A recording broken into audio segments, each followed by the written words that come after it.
Hello, in this video we're going to solve this differential equation. Let's go ahead and work through it. Solution. So we have y prime of t times the cosecant of t, and that's equal to negative y cubed over 2.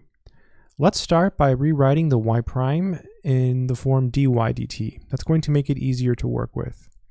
So we have dy dt times the cosecant of t, and that's equal to negative y cubed over 2. And what we're going to do is we're going to separate the variables. So we're going to put all of the y's together with a dy on one side and all of the t's together with the dt on the other side.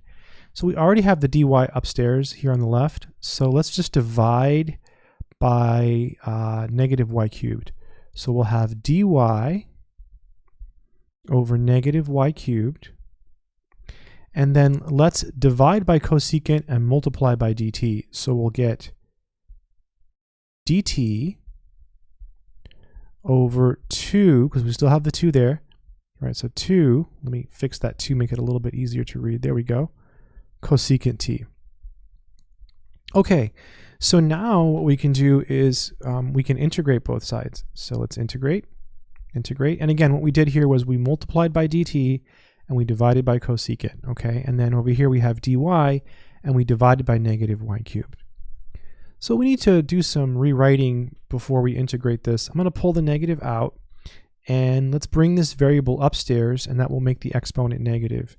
So we get y to the negative 3 dy, and that's equal to, let's pull out this 2, so it'll become a 1/2. And cosecant is 1 over sine, so this is really just sine t, because 1 over cosecant is sine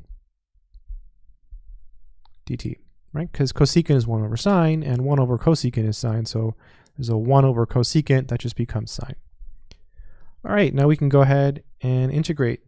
So on the left-hand side, we'll use the power rule, which basically says when you have a variable to a power, as long as that power is not -1, you just add 1 to the exponent and divide by the result. So this is minus y. So adding 1 to this, we're going to get -2. Then you divide by that, so -2.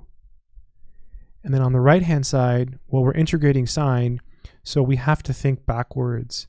So what's a function whose derivative is sine? Well, the derivative of cosine is negative sine.